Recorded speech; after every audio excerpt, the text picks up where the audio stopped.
face front, true believers. Welcome to the Pitch Nerds. We are the weekly show where two nerds assembled to bring you the latest nerdy news, reviews, and occasionally pitch things. I'm Cap, and with me today is always best friend, fellow nerd, and carpet enthusiast, Mr. Frosty. Mr. Frosty, you are looking resplendent on this fine morn, sir. So I'm still in a okay. So shit. Sorry, I gotta turn my volume down. I always keep the chat open so I can interact with you guys. Anyway, the what was I gonna say? Oh yeah, I'm currently. It started last night. We talked about this last week, and you groan every time, so I apologize in advance. But someone posted something about how like lightsabers practically heal you now. And I get they were being hyperbolic, but then I was like, of course, it's like an Onion but article. yeah, well, no, it was on Twitter. Someone just was being hyperbolic and said that.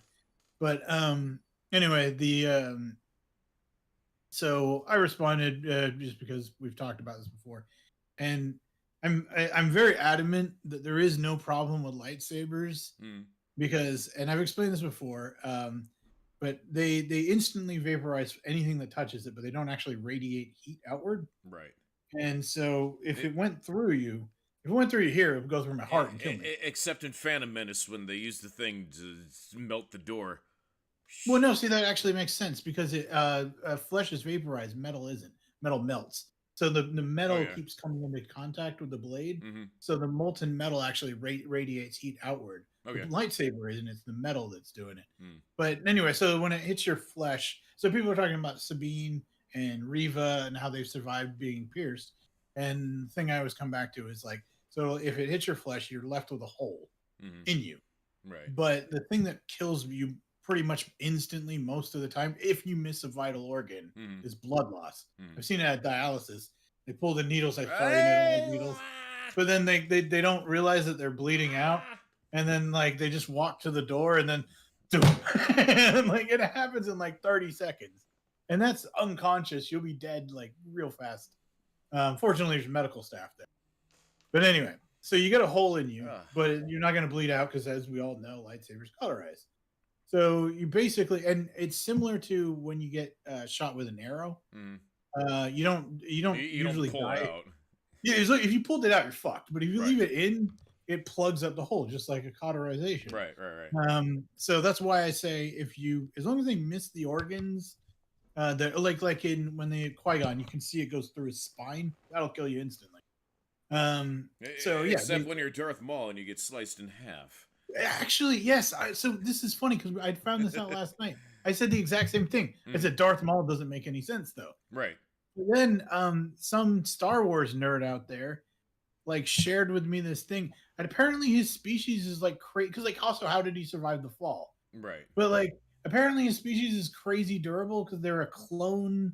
They were created. They were manufactured, and so they have like extra hearts and shit. So weird. If anyone could survive that, that's the species that would, which is interesting. Yeah. But anyway, but yeah, this guy, I told him just to watch our podcast. But I have a funny story though. He's probably Old Moon Emperor. He said Happy New Year. I just got to respond to him and say Happy New Year to you as well. Anyway, so we've been talking all night about this, and he feels like very strongly that I'm wrong, and a big part of it is he was saying that like they radiate heat and everything, and like I'm wrong, and they definitely do. So the way Lucas described it is that it's like a plasma chamber contained within like a magnetic field or something. Right. So yeah, I don't think he said it radiated any type of heat. It doesn't. In order for a lightsaber to burn, you actually have to touch it. It doesn't affect the air around it. You see them holding it next to their faces. If it was, it would be cooking their faces because those things are, I forget how hot, but it's like the center of a star, you know? Right. So yeah, you can't just hold that next to your face casually. So they don't give off heat. No. So they're unique in that they're crazy hot, but they don't actually radiate heat. So if you've got like, that's why like, yeah, you cut off a hand, it only burns away what it hits. Otherwise, if it worked differently, like all of this would be cooked, maybe turned to ash. You know what I mean? And so that's what makes them unique. That's why I say they can survive. Now, feel free to disagree with me. I don't think I'm wrong, but anyway, the funny part of the story is No, he's like, I'm pretty sure George Lucas came out and said that they don't emit heat. yeah, well, Because no, it's so but contained. I'm talking about the wounds, but the Oh, okay. radiating heat thing. So I'm not wrong, and he's like, you're wrong, you're wrong, you're wrong. And then I was like, I remembered a book that I thought I read at your house, but I guess I must have read it at someone else. We were just talking about it. It's Jedi vs. Sith: The Essentials Guide to the Force, and he was saying that it's all Disney and Disney this, and I was like, well, that book came out before Disney, Right. and I pulled a quote from it, Mm-hmm. and it says, "Lightsabers do not radiate heat." And then he was like, I don't believe you. And then give me the page number. And then I found a screenshot and I posted it. Mm. And he was like, I still don't believe you. And I found a YouTube guy who was reading the book. And he's like, I'm not going to read it because he believes. You know what I do have? I do have the Essentials Guide to the Weapons and the lightsabers among them. Okay. Well, yeah. Anyway, let me finish. So he's like, I don't believe you. And I'm like, and he's like, I post a video where a guy's reading the book. And he's like, I'm not going to read that. He just listens to you. And so I was just watching this confirmation bias like kick in harder and harder.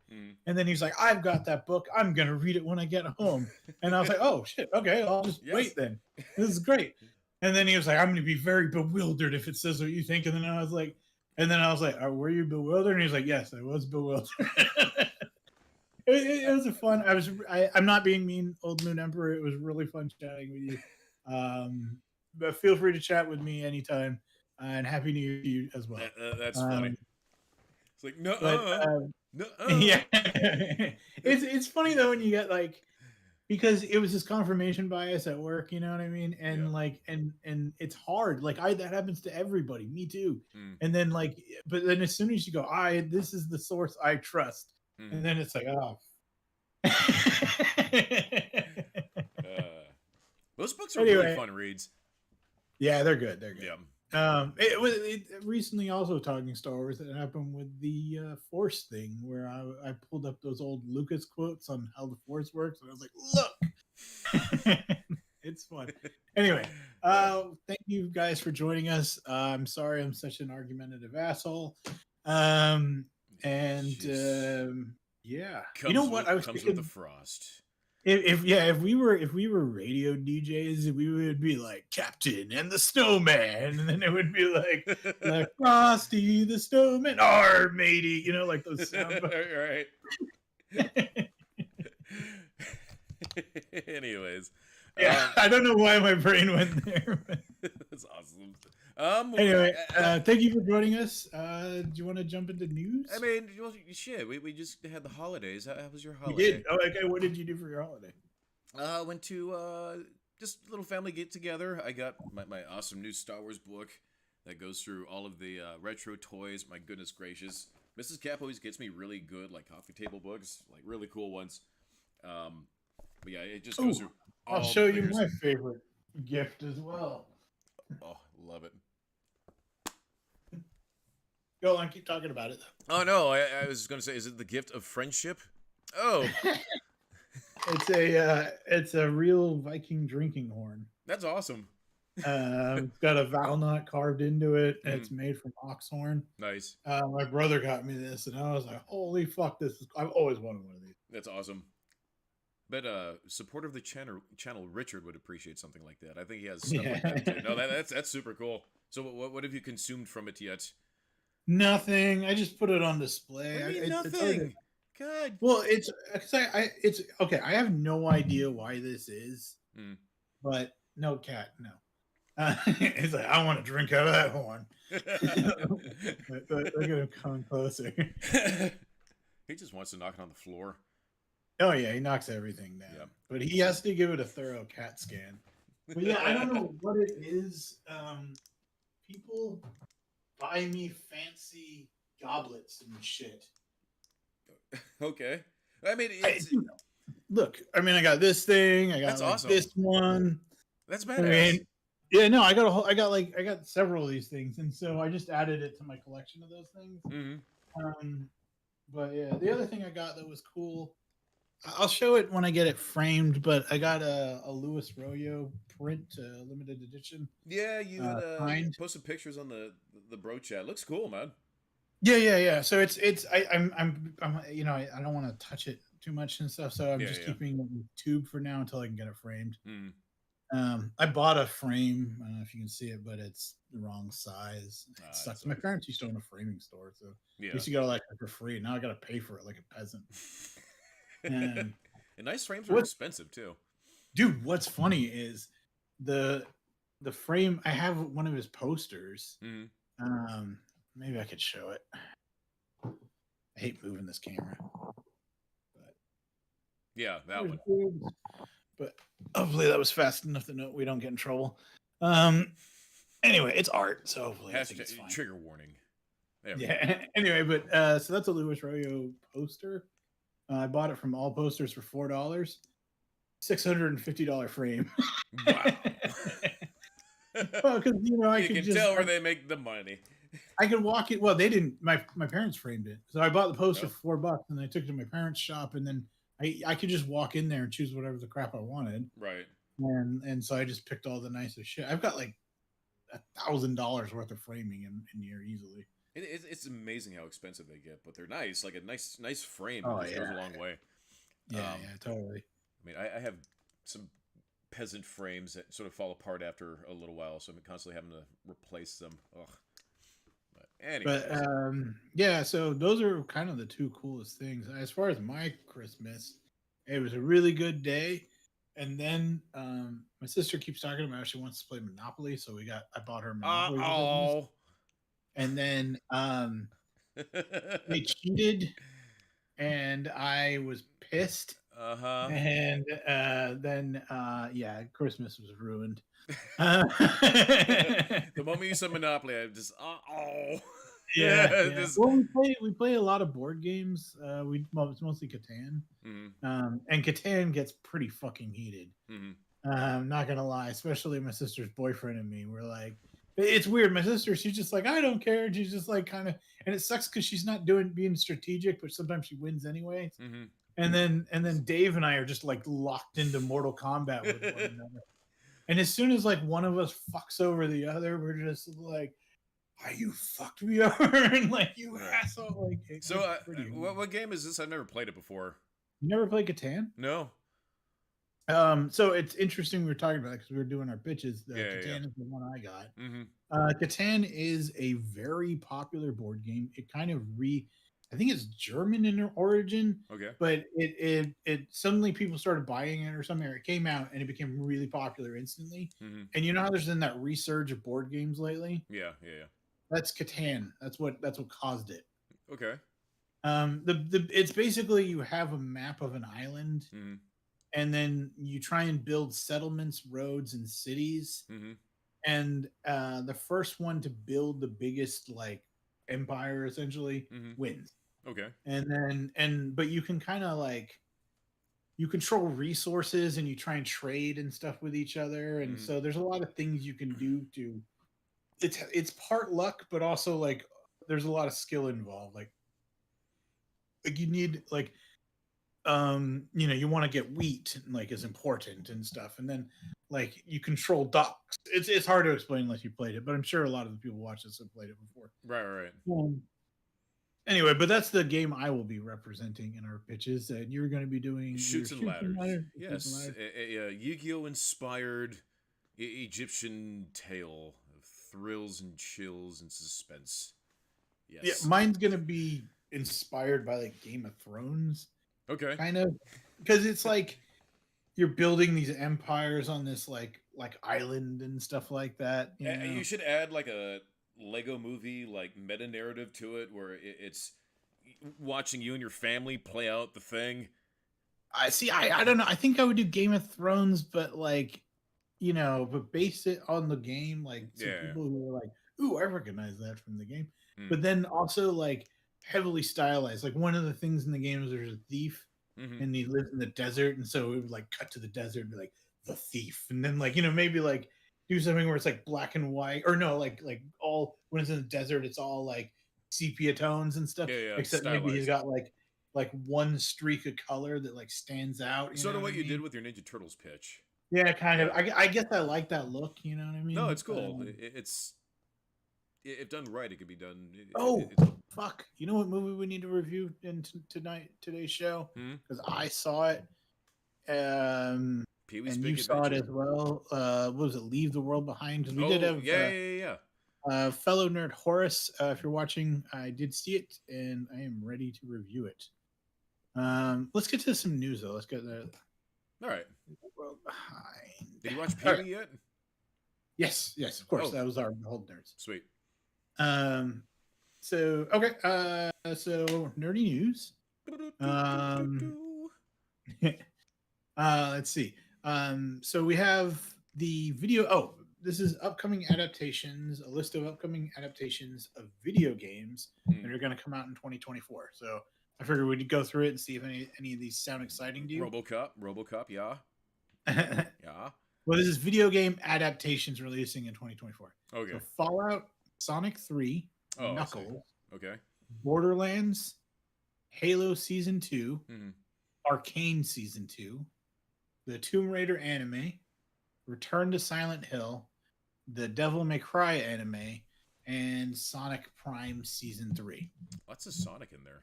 There's a shocking amount. Yeah, people love Sonic, and sometimes it's not in a way that makes me feel comfortable. Right. Let's get him super pregnant.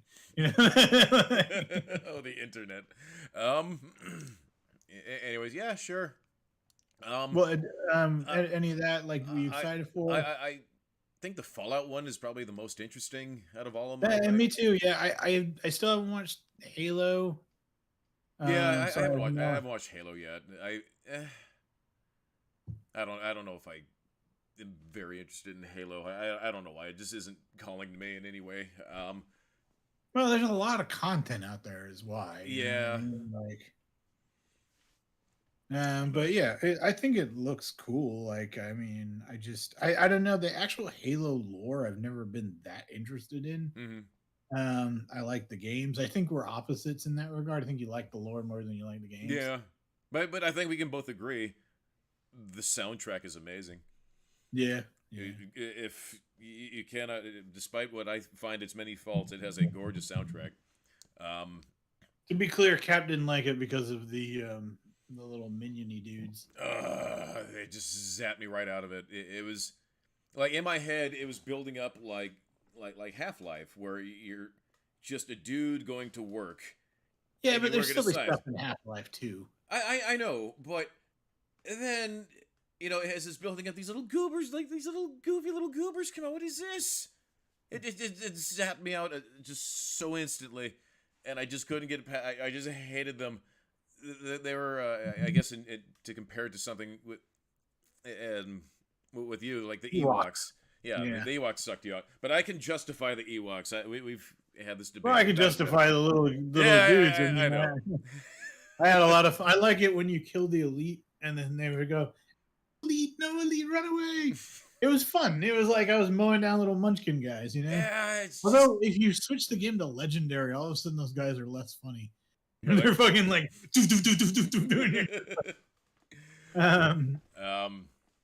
But anyways, the music is great. What else was among that ensemble of Sonic up and comings? There was okay, so Devil May Cry anime. I mean, that could be good. I like Devil May Cry a lot. I have seen Devil May Cry anime before, though. Right. And I don't know. Again, anime and me have a. If they do it in the style of like Castlevania, anime is a fickle mistress. Yeah.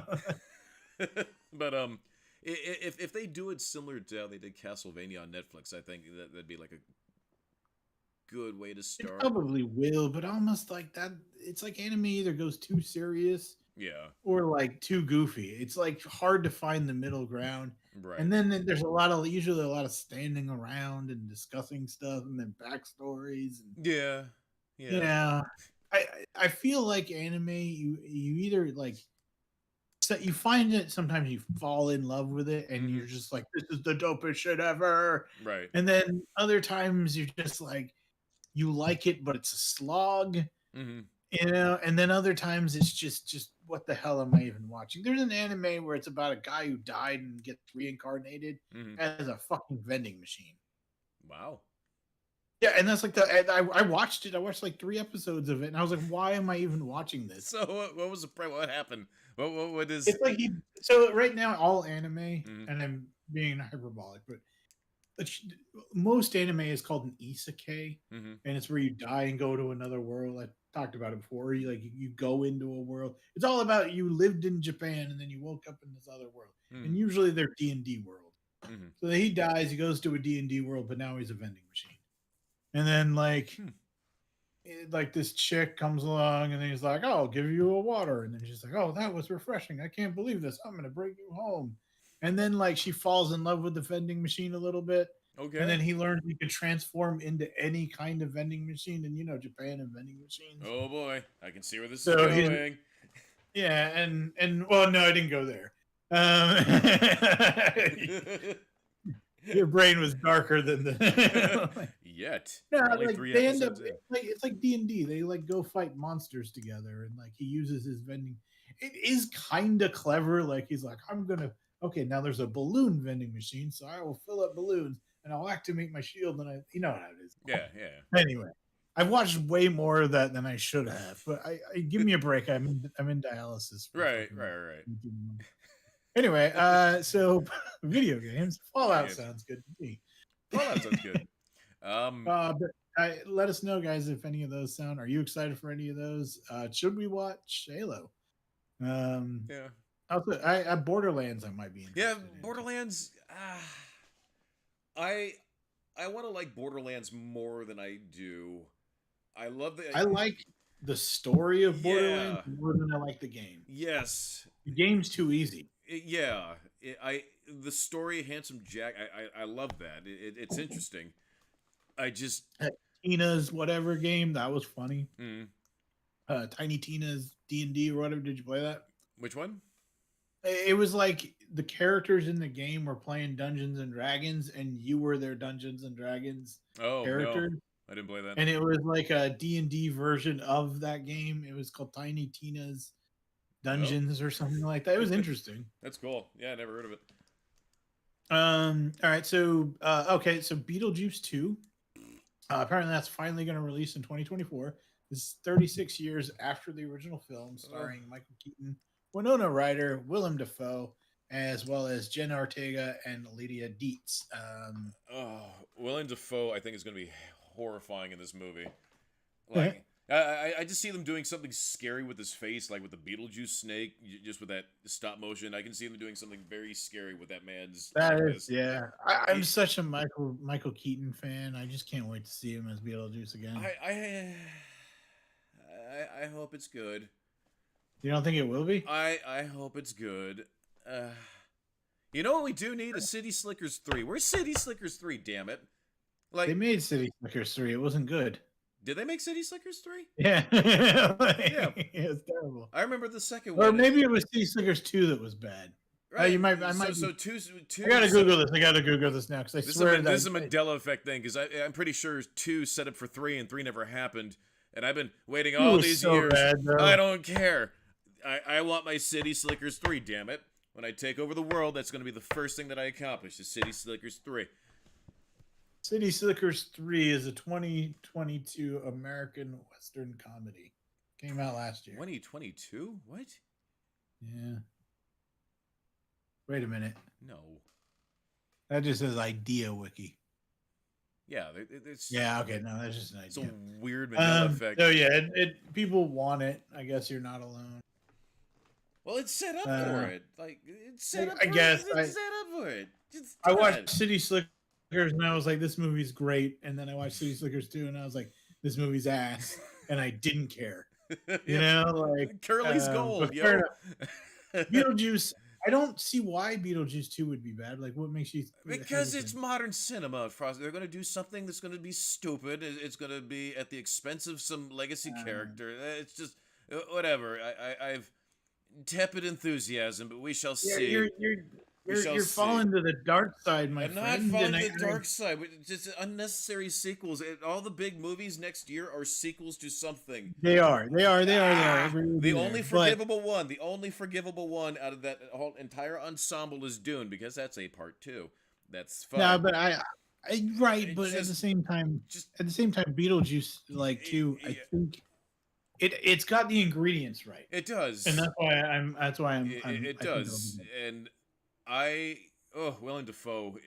Just the moment you said that, my brain just took that scary snake face and just put Willem Dafoe's face on it. It was just, um, uh, it's nice Winona Ryder's uh, doing Well, good. it's got to be a Winona Ryder, Yeah, I though. mean I it has to mean, be. But I don't she know. Yeah, was so good in the first one. But I mean, like, I need it's to rewatch also that like movie. it's not going to get passed off to. It's like still Burton doing Yeah. it too. So, Well, although I mean, I do agree. Like, I mean, I don't want the sadness to come in. I don't want your darkness, but um, I don't like Burton's film work as much now as I used to. I think his earlier work was better. mm-hmm. What were we talking about a Burton film shortly? Anyway, Godzilla minus one is I now the highest was. grossing Japanese language Godzilla movie of all time, That is passing so 78 mil. fucking epic. I'm so glad this movie's doing well. I haven't seen it yet. I'm dying to see it. I went so. Oh yeah, this is news for those of us who've been following you guys have been following my health journey. I am now back on the transplant list, so Woohoo! yay. Yes. But I went to go have sushi one last time because you can't eat sushi once you get a kidney. And so, Really? yeah, because Oh, that it's sucks. you. In order to keep the kidney, Mm-hmm. you basically murder your immune system. Oh. So I have to be super careful once I'm post transplant. Mm. Um, and so yeah, you can't eat sushi because it's dangerous. Mm-hmm. So I had them, and so when I was there, though, the table next to us, Mm-hmm. it was just like then Godzilla and it's called minus one because of this, and he was just like really animated about it. Right. And I was just like I was just like looking over like that's a fellow nerd, Right. like, So I'm hoping maybe next week we can go see it. I'm glad it's doing well. I'm yeah, I'm gonna walking have to in. wait. I don't know a whole lot about the synopsis other than Godzilla. I heard that they. Oh yeah, I can tell you why it's called minus one. I mean, I heard they changed his atomic breath a little bit. And it's kind of cool how they did that. Yeah, But yeah. well, but the title it's because they just got hit by the nuke, Right. and then and so like that brings them down to 0. Mm-hmm. Then Godzilla, so minus one. They're less than 0. Oh, that's so cool. Godzilla. Fucking love Godzilla. Yeah, me too. And then that movie looks dope. It looks dope as hell, and the CGI looks good for such a nil budget. Yeah, but they again, said they wished they had 15 mil. Like, yeah, that's crazy. But again, like once you have like the CGI puppet, I guess it's just all a matter of. Yeah, I wonder how much of it is CGI and if they use like old school techniques because I mean it looks great. I would like, hope that they would use at least in little doses. Old school. Yeah, techniques. I do think a combo works best. Yeah. Like with Pacific Rim when they had like the miniaturettes. Yeah. Like the little action scenes. That movie is almost perfect except for one scene, and it pisses me off every time. Mm-hmm. It's my Ewok of that movie. Mm-hmm. You know which scene I'm talking about? You mentioned it, but I forget it because it's been a while. It's the scene, and I'm fine with it at first. The fist going through the building. Yeah. And then it goes dink, and then the thing goes dink, dink. And I was just like, that is just so dumb. Like that was a practical effect. That was a thing. It hits me every time, though. Every time I see that movie and it gets to that scene, it's like that's stupid. Like, it's stupid. I'm just like epic. No. That was my favorite movie of that year too. Whatever year it came out. Such a great movie. The second one was such a disappointment. Second one was so bad. So bad. Well, what made the Jaegers great is that they had like a clunk to them. They were hefty. They were also they move slow. It's not that they move slow. It's just you got to remember like when you see a train at a distance, it looks like it's moving slow. Right. And it's the same thing. They look like they're moving slow. Right. And they're actually traveling very fast, but they're traveling much bigger distances. Right, right, right. So they have to like. But they But the other one, feel that. yeah, and they feel like they're massive because of that. Right. In the second one, they were moving around like ninjas, so they felt weightless and they felt like they weren't giant. Right. It took you out of the whole film. Right. It's weird how something And like then the that can movie just itself change it. was great. Yeah. Like, anyway, I vaguely remember the second one. It was just forgettable, but I've been wanting I to watched rewatch it the once first one. and never again. Yeah, it's one of those like one and done type things. I've been Yeah. wanting to rewatch the first one again because it's just so freaking good. Ugh. Oh, it's so good. Oh, it's so good. Anyway, so also speaking of Tim Burton again, Tim Burton apparently wanted to make a Catwoman spin-off movie. Oh, I heard about this. The Michelle Pfeiffer spinoff, right? Yeah. Yeah. He described it as an 18 million black and white movie, like the original Cat People of Selena, just low key living in a small town. I don't think people would appreciate that movie. I don't know. At least at that time, maybe now, because it'd be like a refreshing take on the superhero genre, I suppose. But yeah, I don't know. I don't think something like that would have been like terribly well received. I don't know. I've often wondered what happened to her because like she had like one life left. Remember? Oh yeah. And like she's one of my favorite Catwoman. Yeah, you can see her. Mrs. Cap has her statue right here. Yeah, that's dope. Yep. She has a couple other Catwoman. Yeah, she has her Catwoman. But yeah, like she's definitely one of my favorite. Like I'm trying to think. We had the one from the classic Batman. We had her. Mm-hmm. Then we had Halle Berry, which was awful. Right. Then what was the one? Oh, who was the one from Dark Knight? Yeah, Anne Hathaway. Anne Hathaway, yeah. She. My brain remembered her by going, she looks like this bent over. It was something Philip DeFranco said once, and it just stuck. It's terrible. But yeah, she was my favorite. All right, so yeah, I don't know. Was that something you guys would watch? Let us know. Okay, apparently we're talking Monopoly again. Lionsgate has acquired the film development rights for a Monopoly movie. Oh my god. Did you know that there's new pieces in Monopoly, by the way? Are there? Yeah, I had like a fucking T-Rex. It was cool. Oh. They added a T-Rex, a cat, and a couple of others. I can't remember. But as soon as I saw the T-Rex, I was like, mine. Right. What's oh my god, who's the guy that did oh my god, who's Fahrenheit 9/11? Who did that? What's that dude's name? That activist freaking movie. You're talking about the director. Yeah, fucking what's his name? I don't remember. Ah, my god, I'm gonna find him. But anyways, I peg him to do the Monopoly movie. Okay. Give it to Zack Snyder. Like super buff and ripped Monopoly man, like right. Hold on. Let's see what else. Michael Moore. There we go. Get Michael Moore to do the Monopoly movie. Okay, yeah, I can see it. Like I said, I want Zack Snyder. Everything is in slow motion, moving the piece. Like slowly roll the dice, and then you figure it out, and it lands on free parking or boardwalk. I just imagine the like really ripped Monopoly guy looking like fucking Leonidas, shirt off. I don't know why. Question without looking: does the Monopoly man have a monocle? No. Yeah, correct. Mr. Peanut does. He does. Yep. Okay, so the first episode of I didn't even know this was a thing. A Ted prequel series is reportedly 50 minutes long. Is that anything you're interested in? So, do you like the Ted movies? I saw a thing yesterday where it was Ted ringing up Liam Neeson at the grocery store, and it was Liam Neeson buying a box of I think it was Lucky Charms or Trick. No, it was Tricks.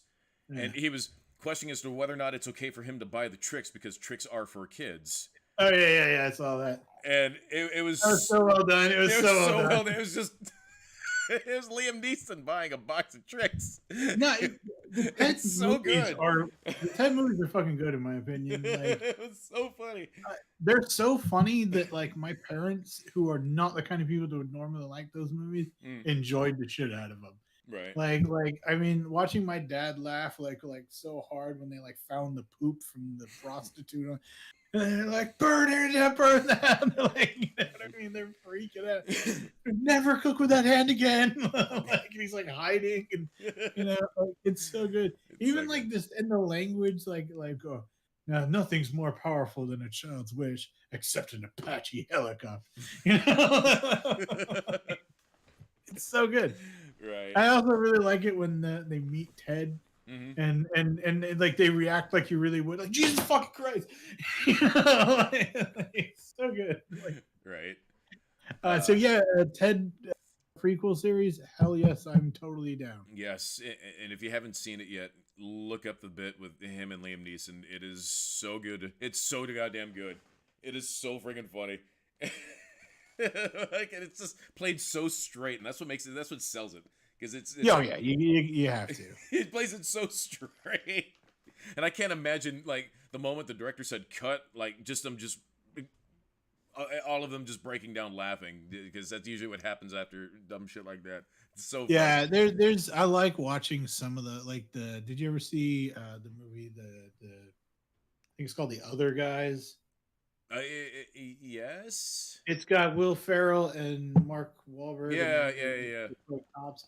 But there's a bit where they're at the dinner table with I forget the actress's name, but the really hot actress plays Will Ferrell's wife, Mm-hmm.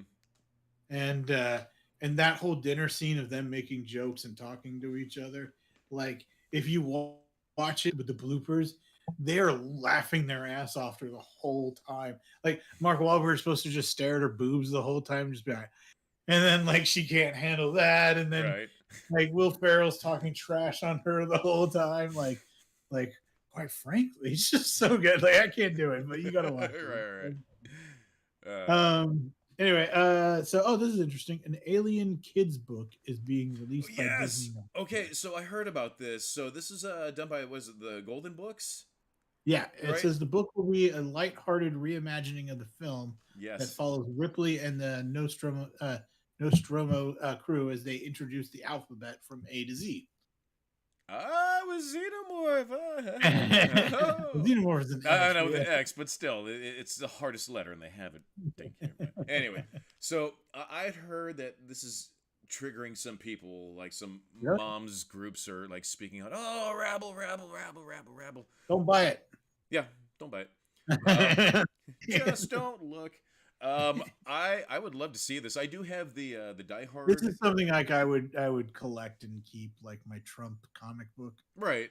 Of course, Um, it's in that same kind of vein, but I have the Die Hard children's book, and it's fantastic, and I see this being no different. It's just Alien. yeah, Yeah, sounds good, cool to me. I would yeah, totally that's cool. check it out. It's so definitely something I would like buy just to have. Oh yeah, yeah, yeah. Um, so we've actually just talking about him. We've talked about him before. Star of Home Alone 2, Lost in New York. Donald Trump. Apparently, he recently told a story about his role in that movie. Uh He said producers begged him to appear in the film. Of course they I'll did. try and do my best Trump because this is a direct quote. I was very busy and I didn't want to do it, and they were nice. I can't do his voice. Keep going. But Keep all going. persisted. I agreed, and the rest is history. That cameo helped me make the movie a success. Well, it's always about him. But anyways, so you know what's interesting though, because I had heard a couple years ago a rabble of I think Disney, who owns the rights to it now. Um, hey, Josh Coleman just subscribed. Yes, former hunt buddy. What's up, buddy? Thank you for But anyway, so I had heard that they had taken that scene out. And Oh, it's really? like, yeah, it's like, why? It's such a benign thing. Oh, excuse me, where's the lobby? Oh, over there. That's it. No, you want it in there just because of like, I mean, he was the star of that film. Oh, he was. So I rewatched it the other day, and I It's funny because I've always known it, but I didn't really realize it until somebody had mentioned it. The second Home Alone is the better movie of the two. Really? I think both are great. I think the second one just stands a little bit better. Okay. But The first Home Alone video game was so bad travesty. that back when you used to like rent games and that was like what you had for the weekend. Right. I rented it and then I was like, no, this isn't a good game. So I like lied to my dad and said it's broken. And I tried to like break it myself. Oh, I apologize, Blockbuster. And then so he was all pissed off and he drove me back to the store and I had to pick out something new. But I wasn't stuck with a shitty video game all weekend. Right. So anyways, after rewatching it, the scene is still in the movie. So I'm glad they didn't take that out because that's just petty to me. And my dog is howling. Oh, my dog has a pretty singing voice. But he always does this now. Yeah. But anyways, I'm glad they didn't take that out. I just find that petty. But anyways, I remember renting the second Home Alone 2 for NES, and it was unplayable. It was unplayable. Like, you're running around the lobby and you're getting knocked over by like rolling carts and shit. Like, nothing made sense, and I don't remember like progressing at all through anything. It was just one of those like. Those some of those old school NES games. Like, it was popular, but like, fucking like, how impossible was Paperboy? Oh God, I love Paperboy. You loved it? I can. Oh, I crazy hard. Paper. It gets hard, but once you get a good rhythm going, okay. Oh, I love. I never got far. I played it. It was like but dead, and then like you had to like getting that fucking paper just right. It was nigh impossible, and I was just like, "Yep, never playing this again." And then, also, do you remember like how impossible Top Gun landing? Oh, landing on the aircraft carrier. Yeah, I only played that one a couple times. To this day, I've never landed on that fucking aircraft carrier. So when we were young at the arcade, they had a Afterburner. Do you remember that one where you sat in the cockpit? Yeah. So that was dope. Oh, that was cool as fuck. Oh my god, cool as hell. That was always my flying game when I was younger, and I never had Top Gun. I played it a couple times, but again, it was that landing thing. Yeah, but it wasn't a good game. So let's see. This is James Gunn news. Apparently, says the Superman costume won't be revealed before filming begins for Superman Legacy in March. Okay. So we won't get to see the costume for a while. That's I think fine. You're pro Trunks. I'm pro Trunks. I'm team anti Trunks. I don't mind the Trunks. I'm not one of those people that hates it because I get that it's a classic look. I kind of like this new 52 look. Just personal preference. Okay. No, when I say Trunks, I mean like streamlined. Just have like the bit of red there to kind of break up the color. It doesn't need to necessarily be like big puffy diaper. So like he's supposed to look like one of those classic strong men. Yeah. And the reason they wore those trunks is because like it was an extra layer so you couldn't see their dick as much. Yeah, and it's there to catch their intestines after they blow out their colon from lifting all those weights. But again, it's not so much the trunks; it's just something design, like a red design. Yeah, it breaks up the color. Yeah, break up the color. That's. Yeah, I don't know. I just think I don't mind the solid blue, and I think the belt does that enough.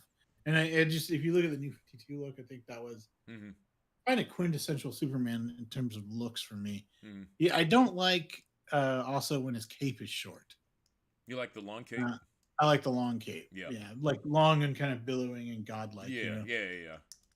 Okay.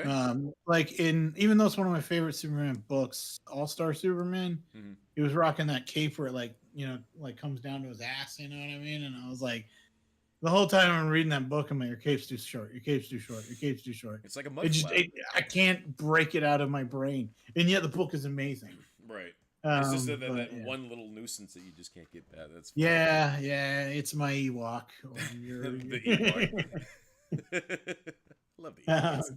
Anyway, so here's another list of what's coming in 2024 since we're doing New Year's. I guess this is our New Year's episode. Yeah, I suppose. Happy New Year's, everybody. Happy New Year. Anyway, so we got these are franchises returning. So this obviously would upset you because you don't like these, but I thought it was cool. So we're getting Alien, Twister, Mad Max. I'm excited for Alien and Mad Max. I mean, Twister was a cool movie, but I don't think that needs to come back.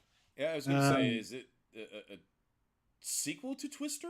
Like, Yeah, I guess so. Like, I mean, just what can you prove upon? They're storm chasers that try to get into a Twister. How do you improve upon that story? I don't know.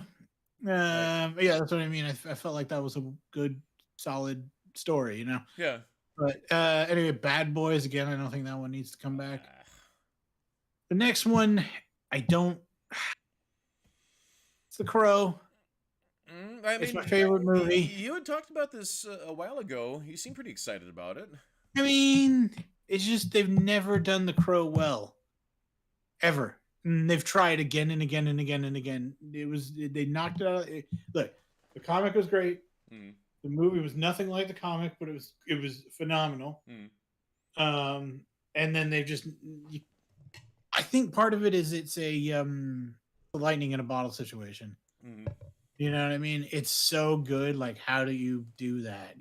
Right. Sometimes it works. I mean, like Italian Job, that was an amazing movie, and I was like, why are they remaking Italian Job? And then I watched the remake, and I was like, oh, this is actually pretty good. So it's possible, but I don't know. Anyway, John Wick. I'm kind of done with John Wick, but Yeah, I know people love it.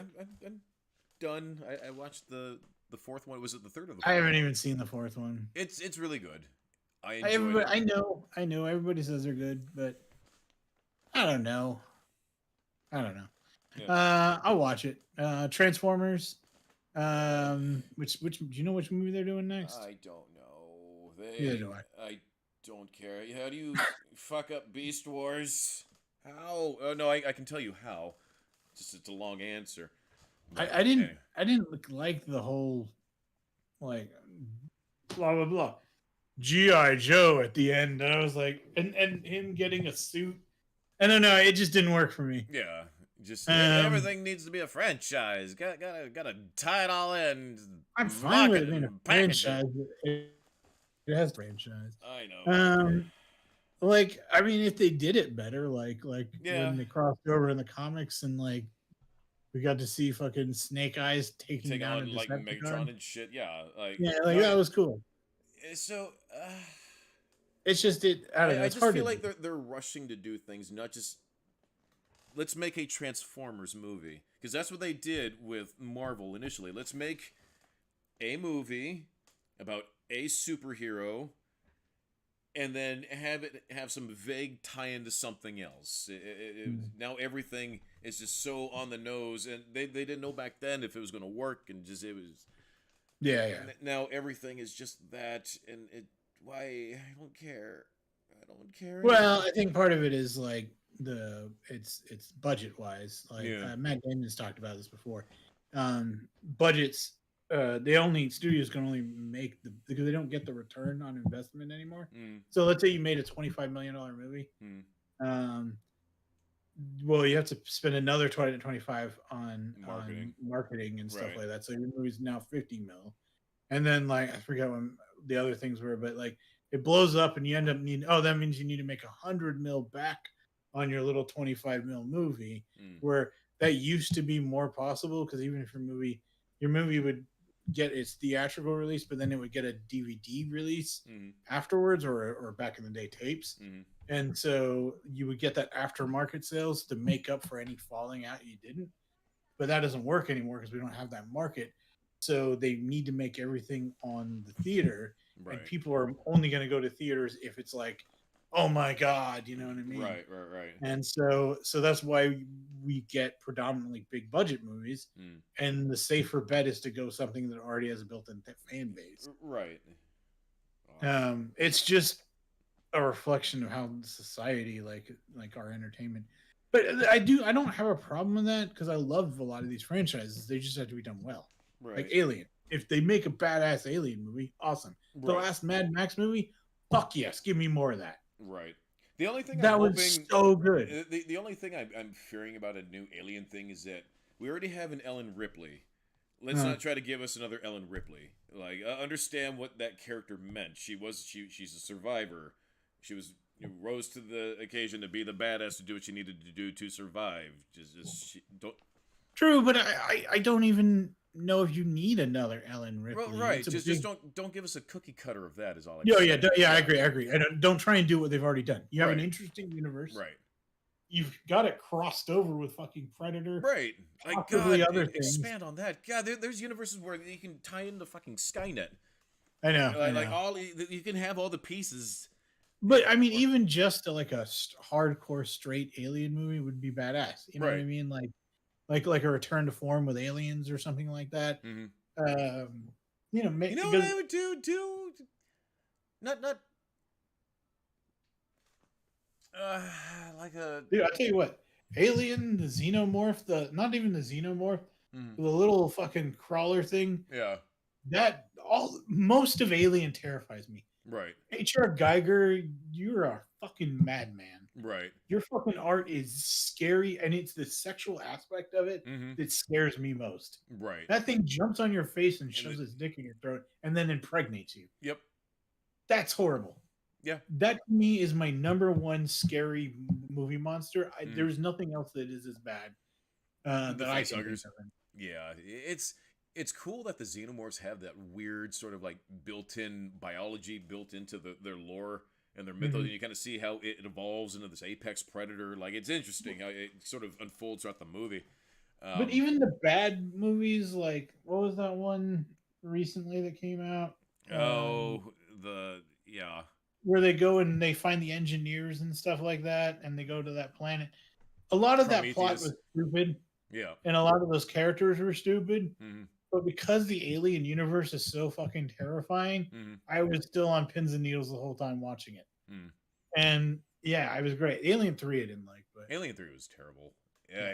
How do you take Alien 3 was like the was it the last Skywalker?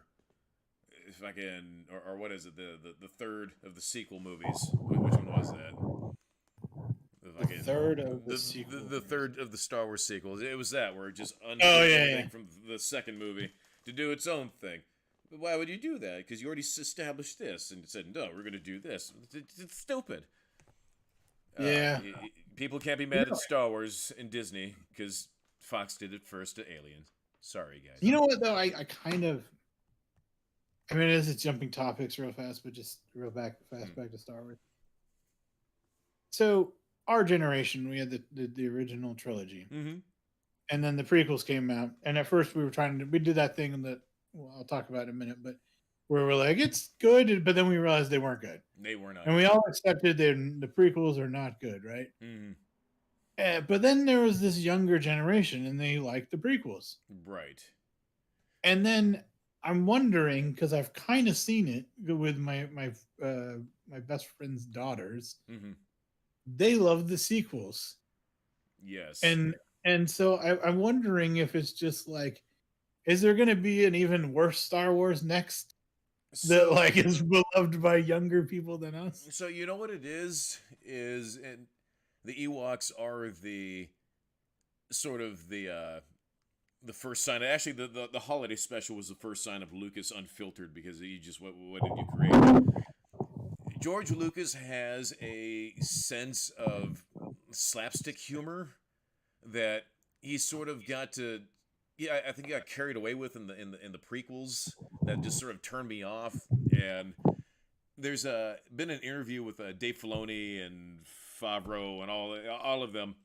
And they're talking about one episode of the Clone Wars, and it's sort of like a silly slapstick episode where a bunch of R2 units go on a thing with like a little goober, and it's full of a bunch of silly slapstick, and that's actually George Lucas's favorite episode. And they sort of tongue-in-cheek say, of course it's that one. So, yes, he created this universe, but his method of storytelling, just if left unchecked, is kind of awful. Well, yeah, I mean, I think that was the problem with the sequels, is he had full creative control. Right. But that's never a good idea for anyone. I mean, like, I don't care who. Well, I guess some people, but you have to be truly a genius. Right. And then, but even then, like, critiquing is an important part of the process. Right. Hey, so John Wick, Transformers, The Lion King, Ghostbusters. Despicable Me. I'm only interested in that one because like that has that weird cult following, and I want to watch them take over movie theaters again. Okay. Um, With the Lord of the bananas. Rings. I don't know where they're going with Lord of the Rings. I haven't heard about that. Maybe someone tell me because I do like that universe. So. They is that going to be season 2? Because I heard that they cast some dude to be a Sauron, and Oh, there's some rabble yeah. about he looks like a Hindi or something. Everybody's gonna complain about everything. Beverly Hills Cop. That's an interesting one to come back to. God, I saw the trailer for that. That's weird. Why? Why? I don't know. I mean, look, if it's good, I would love to hang out with Axel Foley again for a day. I need to rewatch that movie. It's been so long. I like that. There's when I was younger, I rented. I think it was 3. Was there a 4th one? Because I know I rented the 3. There's several. There's a few of them, but I was so hooked with them, and I watched them. I binge watch all of them in a weekend. It was great. As a kid, just scampering down to my Blockbuster. Those old school 80s movies, they were so much fun. Wallace and Gromit, and then Planet of the Apes. I actually would like the Planet of the Apes one. I'm excited about that. Yeah, we talked about that. They've all been good, and so I don't see why this one won't be. You know, it's not my cup of tea. It's not my humor. I have no problem with it. It's just. It's not my tea. Wallace and Gromit have never been my thing. Wallace and Gromit, I don't care. Yeah. But I mean, Planet of the Apes, though, I think those have been good. Oh yeah. No, those have been fine. And so I'm excited for that. Wallace and Gromit, again, I think like you, I understand that people love it. It's not my comedy. Yeah, you know? Yeah, it's not my thing. I'm surprised. But it's like British. So. It's like dry British humor, isn't it? It's British, but not all British humor is the same. I'd be like saying all American humor is the same, you know? Yeah, sure. Anyway, so that's all I got. You got anything else for the news? No, actually, you covered kind of everything that I had read. So let us know what returning franchises you're excited for, or if none of them sound good. Just make grumble noises. Specifically, let us know your thoughts on Twister. I'm really interested to know what people think of that one. I just Sharknado exists in multiple forms. How do you surpass? Well, yeah, but that's a very silly movie. Right, but Twister, it's. You know what? Twister is a beloved movie of mine, though. I can go back and watch that right now and have a good time. So I haven't watched that movie in years, but I remember the reaction that my parents and I had leaving the theater was, "Wow, that truck really did put up with a lot of shit. How did that truck keep moving the entire movie? It got the shit kicked out of it." It was good. It had the right amount of action as well as the right amount of down scenes, like when they go to her mom's house and they're like meat and stuff, and then I don't know. There's a lot of iconic parts of that movie that the cow. There's the cow. Yeah, there's a lot of fun stuff. I just think that like it's a movie that really stuck with me. Anyway, it's 11:30, so we got an hour. Let's just go through some quick reviews. Cap's a little behind on stuff. But What If is, I think it's done now. Season 2. Holy God, this is a good season. This is Marvel at its finest. I've enjoyed every episode. Great animation. You have to watch this. We're probably going to binge it tomorrow because Mrs. Cap is off tomorrow. I'm off tomorrow. We're probably going to. There's like 8 episodes, I think, and they were releasing one a day, which was cool. And each one is great. They introduced a new character I thought was interesting, new to even the comics. I kind of like it when they do that because sometimes they bleed over, you know. Yeah, Harley Quinn. I felt like the star of this season was Captain Carter. I gotta admit, I'm a Captain Carter fan. I like Captain Carter. Okay. I also like the actress that plays her. I think she's cool. And I mean her work. I don't know her personally, of course. But yeah, so What If season 2? I thought season 1 was good. It didn't quite. There were some episodes I thought did. It just like the thing with the Infinity Stones bothered me overall, but yeah, I've kind of gotten over that. But season 2 of this is really good. Like I said, Captain Carter's in a lot of them. There's some sillier episodes too. There's an episode that's just so good.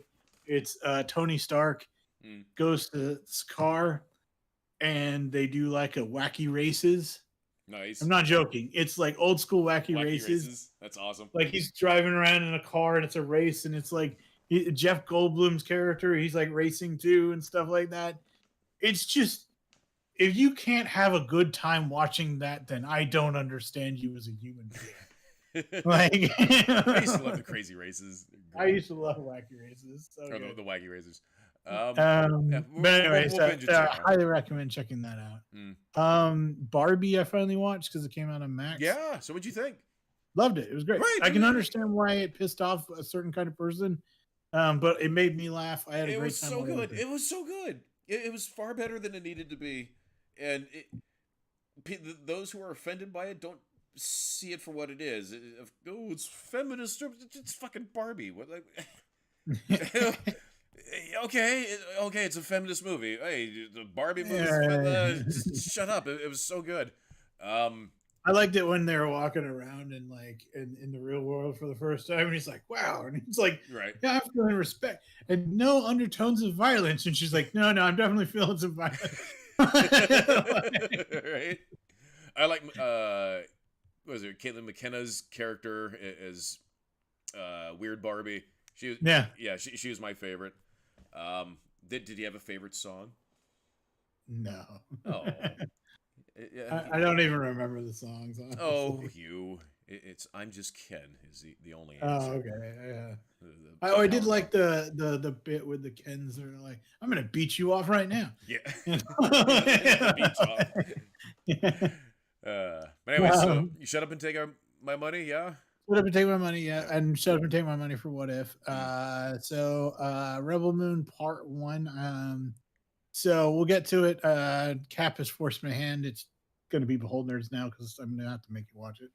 So we will talk about that next week.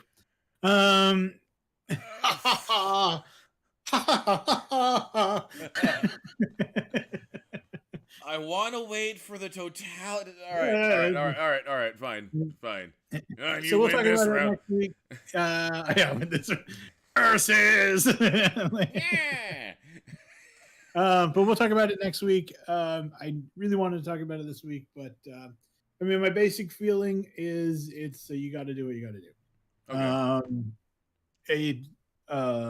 So tell me of the 6-minute exposition around the campfire. No, look. This is the plot of the movie is Seven Samurai, right? And the basically did you see Seven Samurai? Did you see Magnificent Seven? Bug's Life. Another one. Yes. Or Magnificent Seven was really good though, by the way. Yeah. Maybe we should watch that instead. Should we do that? Yeah. Watch a Western? Yeah, let's do it. Let's do it, yes. That was like one of my favorite roles for Chris Pratt in that movie. The remake. The remake that's one of those movies too, isn't it? Where the original was really good and the remake was also really good. I didn't see the remake. I just saw the actually, did I see the remake? Remake as Chris Pratt. Maybe I've seen the original one, much older. Yeah. But anyway, so it's that plot, little town's about to get attacked. Yes. Let's go get some warriors. Yeah. So they go to a planet. A Bug's Life. Yes. A Bug's Life? I didn't know. Life. You've never seen A Bug's Life, the movie? Maybe, but it didn't click that it was Seven Samurai. Yeah, it's that. It's we're here to the evil caterpillar guys or the grasshopper. I'm here to steal your grain. Oh, we need to go find the people to come and be our soldiers. But either way, it's Seven Samurai. Either way, I'm just okay. So they go to a planet, find a guy, and then they're like, "Yeah, we need him." And then there's a little action scene with whatever the guy they find. And then then there's an exposition dump about the main character. It's really about her. And then scrub and repeat, go to the next planet, and then finish with big battle. And there's a lot to like in this film. I could see why people do like it.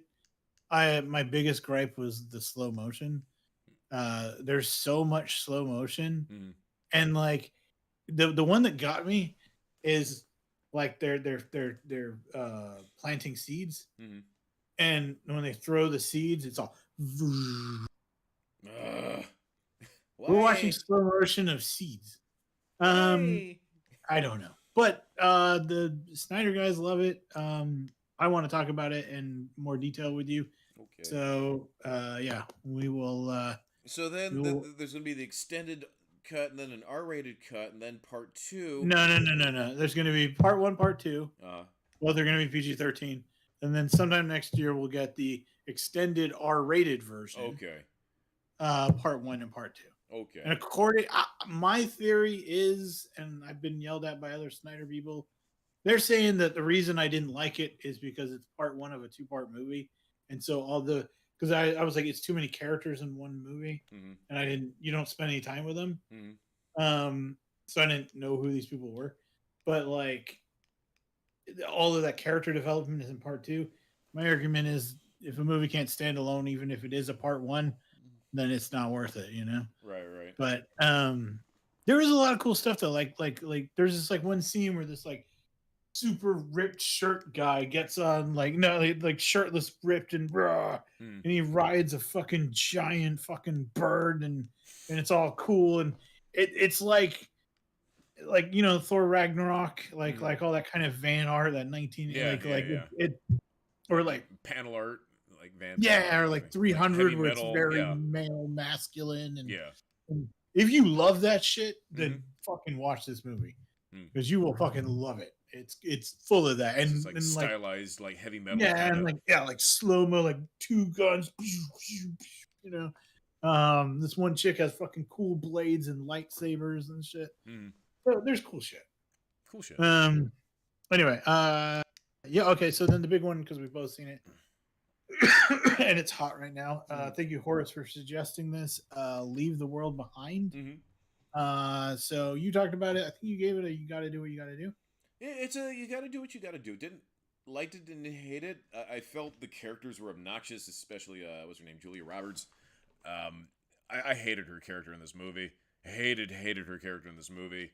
Mrs. Cap actually read the book, and she said that the book actually doesn't show you directly what's going on. They only allude to things. So the book, you never see the planes crash. You never see the actual things going on, and it left it to the bigger mystery of what's going on. But yeah, so what did you think?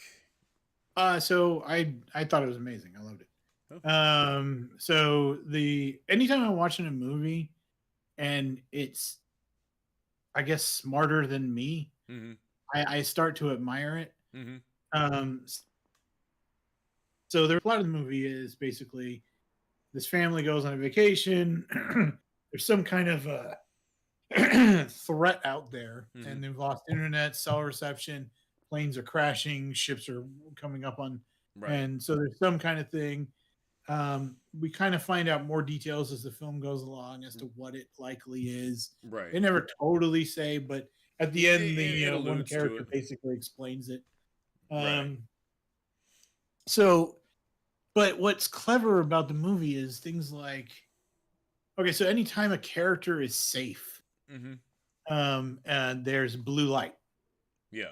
And like at the end of the movie, like they show like the upstairs of that house, and it's like it's not like it's in reds and stuff like that. And then she goes down, she puts in the DVD, and then boom, she's bathed in blue light. And in the beginning they were bathed in blue light, so blue represents safety and security. See, I never noticed that. And then the other thing is, like, the reason she ended up where she did versus the other characters, it's really clever. It's because so this little girl, she wants to watch Friends, and she's down to the last episode. Right. She says at the end to her brother, she's like, I need to know what happened about them. I care about them. And he goes, maybe you shouldn't. And as you pointed out, Julia Roberts, she's clearly racist. Right. No one in this movie is a good person. Right. And they're all accepting of it. They're like, and there's a big speech about it. That's the whole point of the movie. Right. We are these kind of not we don't belong. We don't. I'm trying to think of the words for it. We like the brother saying you to her sister. She goes, "I care about it. Maybe you shouldn't." That's how they all think. Right. And they're all these terrible people. Right. Except for her, she still cared about the friends. Right. Yeah. And so where does she end up? She ends up safety. Right. Because that's whereas the rest of them are left to this world of their own misery. Right. And that's sort of what the whole end game was for whoever was behind this, was just knock out communication. Let us rip ourselves apart. It was kind of interesting. With that was also like the the why it works and why she was saved from it. Mm-hmm. And then it was just I thought it was a really good piece on man's kind of hatred towards man, you know what I Yeah, mean? yeah, yeah. And I thought the use of color and uh showing not telling and having things like there was a lot of stuff that was beyond what I couldn't write a movie like that. I'm not smart enough to use color, to use sound, to use Right. things like that in the way they did. So it's just sort of take my money. I love watching really intelligent movies. I thought this is one of them. But let us know what you guys think. I could also see why people wouldn't like it. Like when I saw that ending, I was like, "Oh, that was great," Mm. but I could see why like a lot of people would be like, "What the fuck?" So that's sort of how the book ends, and that's why Mrs. Cap didn't like it. So Yeah. the big thing with the book is that they never directly tell The you. reason I like it is the reason I think people don't like it. You know? Yeah. But see, I like it for that. I like the premise of the story. I just Mhm. didn't like the characters. I found them insufferable. But that was kind of the That's point. the intention. Yeah. But it was almost comedically insufferable. Like nobody is that bigoted. Nobody. I found it not believable for her to just I be don't that. know. I don't know. I don't know. But I don't like when you're watching what's his name, Ethan Hawke's character, yeah. and he's See, dealing with that crazy I lady, did like his character. and you're like, and he drives away, and he's just like, holy fuck, I can't believe that So I in did the that. book, they alluded to that being the housekeeper of the people whose house they're staying at. They alluded to that possibly being the housekeeper. Um, Well, regardless of who she was, like we had no idea what was wrong with her. right, He had no idea, and she needed help clearly, and he just left her. And right. then he was trying to deal with that, And and she's then chasing him. Like you see yeah, him it was chasing her. horrible. And then like the what it illustrated well is we're kind of all these pieces of shit, Yeah. and yet like I don't know how to be any other way. Like I mean, like this is a more of an environmental thing, but like if you went over to another country and said, "Oh yeah, by the way, in our country we have a bowl full of clean drinkable water Mm-hmm. in our house, Mm-hmm. and then I take a shit in it every day," Right. they would be horrified. Right. And I mean that's I think that's like yeah, it's sort of like that, you know what I mean? Mm. We do these horrible things all the time, and yet like I don't know how to not do those horrible Well, it's kind things, of you know? relative to what's going on, right? I mean, Yeah. Well, but and like I because said, all the because we have running water, we have sewers, there's cleanliness. It improves our overall health. So there are yeah. benefits to that. So No, I know, but there are ways that would be less wasteful. oh yeah, like toilet paper. Use a bidet. Let's start there.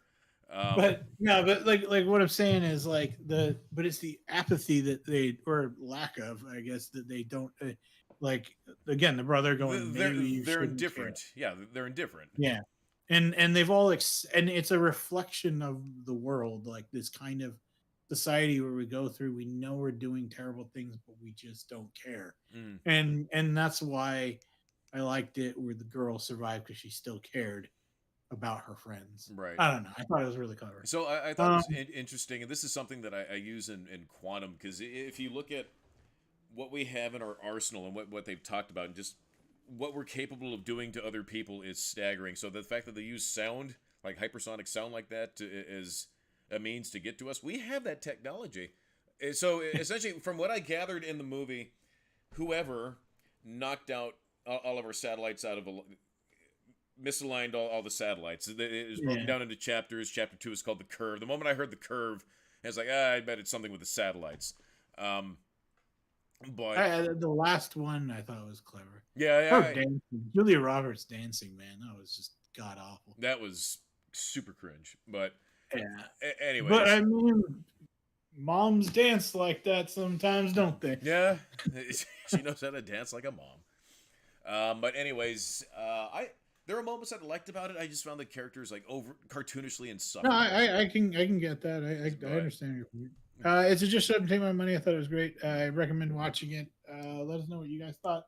Thank you for the suggestion, Horace. If you guys want us to watch something, we pretty much always will. So just throw it out there and we'll take a look. Yeah. And all right, so shall we jump into Behold Nerds? Yeah, let's do Behold Nerds. We've been sitting on this one for a while. So Behold Nerds is our weekly book club. Essentially, we take turns picking movies, comic books, shows, and we review them. Kat picked a couple of weeks ago, but we took a break because we wanted to look at. We were reading some comics, which were great. So. Yeah. But we've got brought back to it. So is Pee-wee's Big Adventure. Oh, so good. Now, I think this is a movie that you have a lot of nostalgia for. Yes. I remember it very sparingly from my childhood. Really? I'll tell you what I remembered. Yeah. Oh, yeah. Okay. And I saw it as a child. I just don't remember it. I remember Large the Marge? dance because I remember the going to school and all the kids were doing the dance. Okay. I even knew how to do it a little bit because you know what, that watching that scene again reminded me, like, that happens a lot. We just there's a movie with a dance and then everybody does it. And it was been happening for a long time. You know? Yeah. Like we had the Wednesday dance recently. Yeah. You know, it's just something that happens sometimes. But anyway, so I remember the dance. I remember the guy chasing him around the dinosaurs. Okay. And I remember the bike. Okay. That was it. Okay. So, yeah. So what did I think? So what did you think? My goodness gracious. So I fucking love this movie.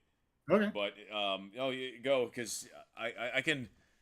It had been so long since I've watched this movie, and I've been wanting to revisit it just because it had been so long. So I didn't know that you didn't. That you hadn't watched it as much as I did when I was younger. So, yeah. This was Tim Burton's first movie. I know it was. Yeah, I had that as a note. This is Tim Burton's directorial feature debut. Yes. He previously directed some short films, but this was the big one. Mm-hmm. So, you know how you were just describing your relationship to Leave the World Behind? Yes. I kind of have that issue with this movie. Okay. Okay. I can't stand Pee-wee Herman as a character. I didn't like Pee-wee's Playhouse as a kid. I watched it because it was on. Oh, you don't like Pee-wee's Playhouse? No. Oh, I loved it. I just want to hit him, and so that is a massive barrier for me to get. Okay. Now, what I enjoy about this movie is it's got that kind of Tim Burton creepiness. Yes, it's got a lot of that, and I think that's cool. Yes. You know what this movie reminded me of, though, Tim Burton creepiness aside? If I was going to compare this movie to another movie, but a modern movie that's is Jay and Silent Bob Strike Back. Okay. It's one of those kind of movies, you know what I mean? Where a silly character, or in that case, two silly characters, go on a journey. Right. And again, I realized, yeah, there are several of these movies that have existed throughout time, you know, like, I guess Dumb and Dumber is kind of also one of them. That's a good one. So yeah, I think there's a good movie in here. I understand why you like it, and I understand a lot of people love it. I just struggle to get past Pee-wee Herman as a character. So I never knew you didn't like Pee-wee. So I'm a fan of the man-child. I love that. It's fun. And then he voiced the thing from Planet of the Navigator. So it's sort of. I know. And when we watched that, if you remember. Yeah, there's the moment where you have this serious movie, this cool sci-fi, and all of a sudden halfway through it just kicks to Pee-wee. It's like, that was where it just like crushed me, you know, like. Yeah. I don't know. It's just an annoying character. Sometimes you get those. But he's supposed to be annoying. That's sort of the whole. Oh no, I know. Like, okay, Mad TV. Yeah, I'm watching Stewart. Do you remember Mad? Yeah. Well, okay, that's one of them. For me, it was I'm watching it with my buddy, and that one character, he looked like a man. That character, or the lady, you know, like both those characters to me are just nightmare fuel. I can't stand watching them. But I'm sitting there with my buddy. He is on his ass laughing super hard. So I know it's funny. And I can see why people like it. Okay. I just, you know how some things just rub you the wrong way. Right. Yeah. That's it. Okay. That's it. No, that's fine. So I mean, I'll just give my rating. It's got to be you got to do what you got to do. Not because I think it's a bad. Okay, look. No, Our it's rating fine. system, I think, is perfect. It's fair. It's fair. Because I think shut up and take my money. That means, oh my god, I want more. Mm. Death by Snoo Snoo. It definitely isn't that because it's not a bad movie. No. It's right there. It's you got to do what you got to do for me. But I understand why people would go shut up and take my money. Right. Even with the Godzilla cameo at the end. Oh, that's so Yeah. great. Honestly, dude, I'm sat here, right? I'm debating lightsabers with that guy, and every time I look up, I'm like, God damn, when is this gonna end? That's a shame. So one of my favorite parts is at the end when it's Pee-wee's Big Adventure, the premiere of his movie and his journey. And of course, there's like this attractive dude on like a motorcycle, like depicting Pee-wee. And Pee-wee has a cameo in his own movie as like a bellhop, like the guy who's working at a concierge. Which was like a reference because he played a bellhop in another movie. That was like a reference. Really? Oh, I didn't know that. Yeah. But you see him mouthing in the lines and like looking at the kid, just being really awkward.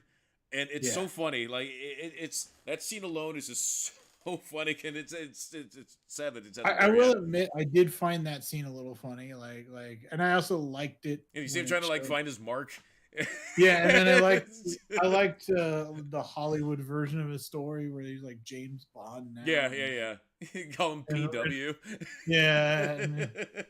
What's her name? What's that actress's name? Oh, E.G. Daily. So she does the voice of Tawny Pickles from the OG Rugrats. Yeah, she, and I think one of the Powerpuff Girls, I forget, but but the one that played him in the movie. Oh, I'm not sure. I forget. She's like a famous '80s like kind of sexy lady kind of thing. Of course, but so the scene that scared me as a kid was the Large Marge scene, and I'm surprised that you didn't remember that scene. So, as a kid, that was nightmare fuel, and same thing with the dream sequence with the clowns. That was sort of like that Tim Burton nightmare fuel. Yeah, but I can watch it now and just have fun with it. I love this movie. It's just all the characters are fun. It's just Pee-wee going on adventure. It's almost like Forrest Gump.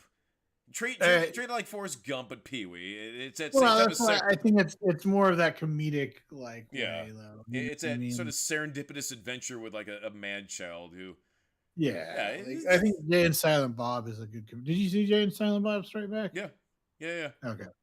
But yeah, it's in that same vein. But but that one even ends with a movie. It does. Remember they go and watch the they go and watch the Manic Chronic movie. Yeah. So yeah, I thought it was good overall, but like I said, it wasn't for me. I do have an interesting note.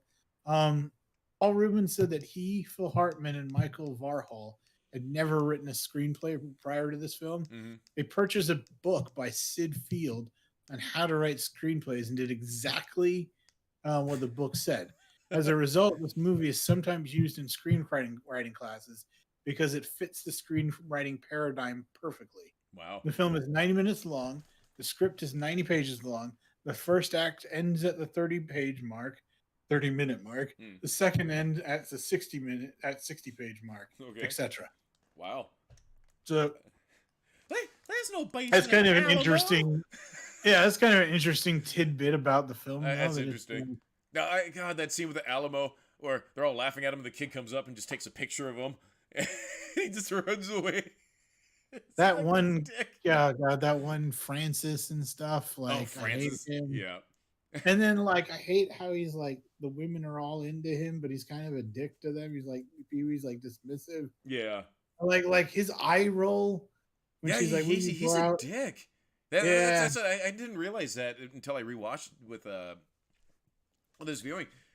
Pee-wee, she's I guess romantically interested in him, but he just wants nothing to do with her.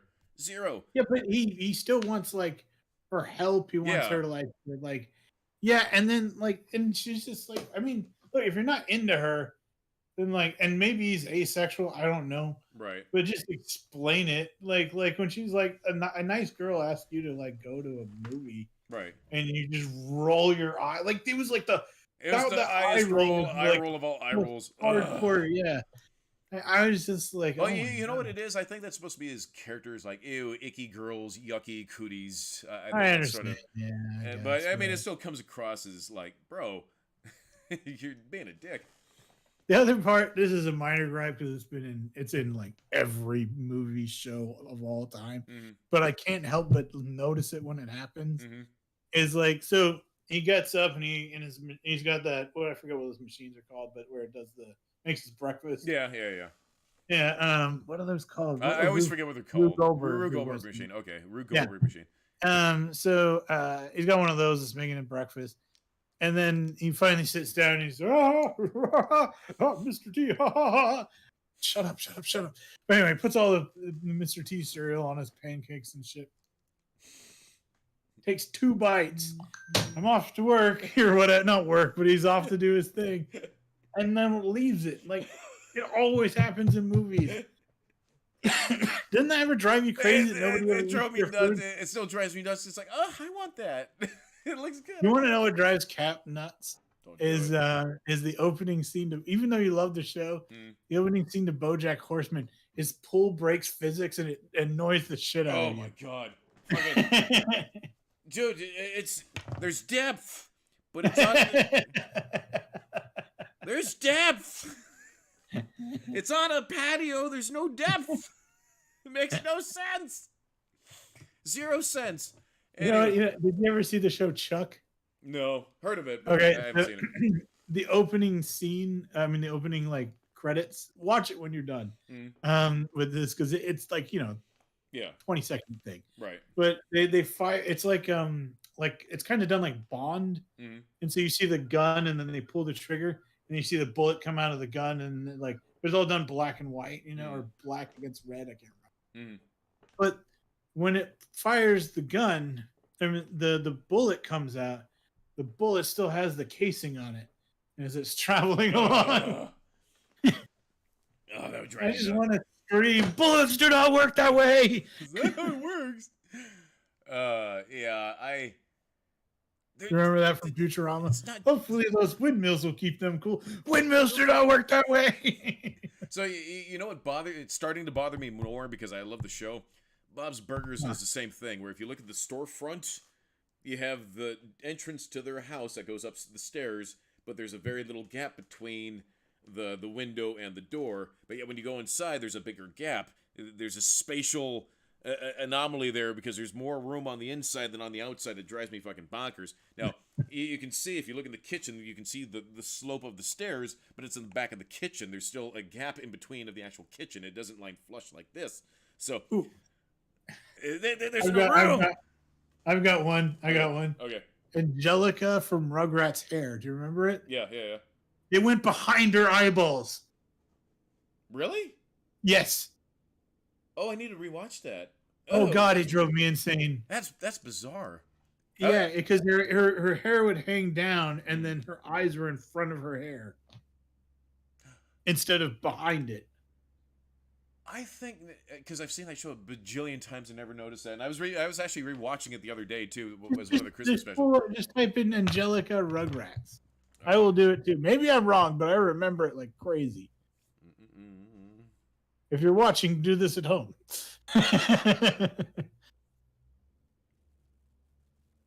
Yeah. Her bangs don't. It goes behind her eyeballs. The ones on so you know what it is? I don't think it goes behind her eyeballs. I think it's just contoured. It's just that's not how my brain reads that. My brain reads her eyeballs are somehow in front of her hair.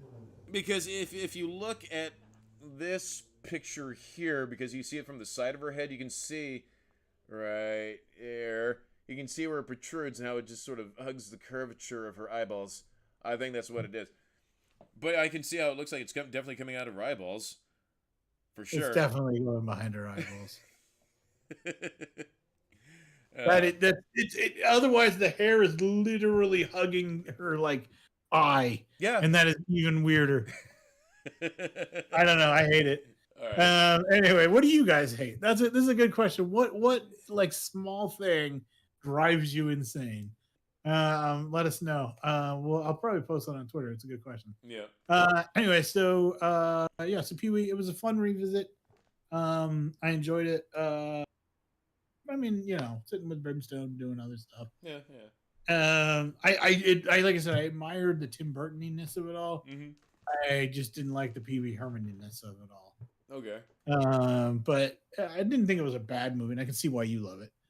So just shut him. I mean, just some your money from you, and you got to do what you got to do for me, right? Oh, but he was such a hero at the end when he faces fears to rescue the snakes at the end. That's what the movie. Oh yeah, Yeah, like he had that moment where he's like, "Oh, I'm on the run, but I have to stop." And this man's a hero. Oh no, and uh, then like, it was very much just stuff happening to him. Though. yeah, I mean, that's fine. it's Forrest Gump. It's Jay and Silent Bob. It's exactly that. I It's don't know fun. why, but it made me think of another movie where a guy has a limousine. It's called like Slick or something. I don't know. It's really good. Mm, Some of those cool indie films, that are like the lower budget indie films. yeah. We need to make more of those. I know we just talked about why they don't. But, Anyway, so next week we'll be taking. I'm forcing Cat to watch Rebel Moon Part 1, and if he forces my hand, I will force him to watch Rebel Moon Part 2. Because I'm no, you're gonna watch it. Damn it! I am going to watch it. It's just I wanted to wait for. I don't want to wait a year to talk about this movie with you. Okay, fine. Sorry. Fine. Fine. I invented this game for this purpose. Like I used to live with Cat, and there was two movies. One of them was the Journey to the West, and the other one was Freaks. And I would watch these movies, and I was like, "Oh my god, I really want to talk about these movies with Cat." And I'm like, "Cat, you got to watch these movies with me." And he was like, "I'll watch them, Frosty." And I was like, "That's Cat for I'm never gonna watch them, but I'm always gonna say I'll watch them." And then years later, Pitch Nerds was born, and it was all my devious plan to get you to watch those two movies. The seeds had been planted. Yes, you fell perfectly into my trap. No. Oh, that's All right. funny. Anyways, Next game will be Battle Nerds, right? yeah, let's do Battle Nerds. Fucking classic. Right, so Oh, go go ahead. You explain again. All right, so this is where we random roll from a list of 100 selected combatants to participate in Mortal Nerd Combat. We have whittled it down to less than 30. Immoral. I got to do it because I do it every time now. Immoral Wombat. I'm pretty sure that was from a Rocco's Modern Life. Probably. And it just drilled its way into my brain. So now every time I hear Mortal Kombat, I immediately go, Immoral Wombat. It just plays in my brain. So I've been rewatching Rocco because I have some of the old VHS tapes, and it's just so good. It's a different. Rocco's Modern Life. It's an elevated kind of like. It was that brief realm of '90s like super fucked up weird children's cartoons. Right. That like you just can't get anymore. No, like if Ren and Stimpy had like the shock value, like Ren and Stimpy was more shock value. Rocco was a lot more clever with its messaging and how it delivered the jokes. It just they're two separate. It was, but it was like, what the fuck am I even watching? It was like the weirdest, creepiest, grossest. Right. But I don't even know. Like you had to be there. Yeah, just needed to be there. It's Saturday morning in your PJs. But anyways, we have a good fight today. We have Rogue versus Wolverine. Yeah, so like you're saying, it's our list of 100 characters. We match them up randomly. Yes. And so this one actually is more balanced than we usually get. Yeah. So you rolled the Wolverine. Mm-hmm. I got Rogue. Mm-hmm. So we decided to go with the classic 90s X-Men cartoon versions, yeah? Yep, we agreed that we were going to do a matchup between the classic 90, because X-Men 97 is coming out next month. Really excited for that too. Oh fuck, I had another point, but it's gone. Whatever. Okay. Moving on. Moving on. Oh wait, yeah, I remember we got to announce last week's winner. So, yes. Also, Rogue and Wolverine are both part of our first place combatants. Yes, they fought 4 times each. Rogue was actually our first against Poison Ivy. Yes. Yep. That was a good fight. Tied in first place right now is Rogue with 4 wins, Spock with 4 wins, and Wolverine with first wins. So after this is over, we'll put up a poll. You guys can vote to see who you thought won the debate, and the person who wins this is going to be our new first place combatant. Yeah. And the other person gets removed from the list. Oh. So, Rogue versus... Oh, and then last week's winner, we had Gizmo versus Zatanna. No surprise, Zatanna just destroyed Gizmo. Of course. Yeah. The little guy did get a few votes. Okay. I emphasize the word few. Okay. All right. So go on, you Gizmo. I mean, I kind of went it hard against Cap that one though because when you made it was it was He-Man versus Naruto, and you went with like ultra powerful He-Man. Right. That was BS. Well, I had Anyway, look at the fancy food I'm fucking eating. Easy cheese. Easy cheese on a wheat thin. You just Made a basil wheat thin. I'm not doing that. No. Do it. Lick it out of your beard. I don't know why it's a snack I enjoy. Anyway, go ahead. Anyways, so we are doing Rogue versus Wolverine. We decided to go with the classic '90s television animated version. Boy, shink. Let's do it, bub. All right. Rogue wins because she falls over. Wolverine sees that fucking amazing ass. You know, the one from the shot with Apocalypse? Yeah. And then he's just like, I can't destroy that. And then he walks away. So we will have these polls up on our Twitter and Facebook, and y'all let us know who you think won the battle nerds.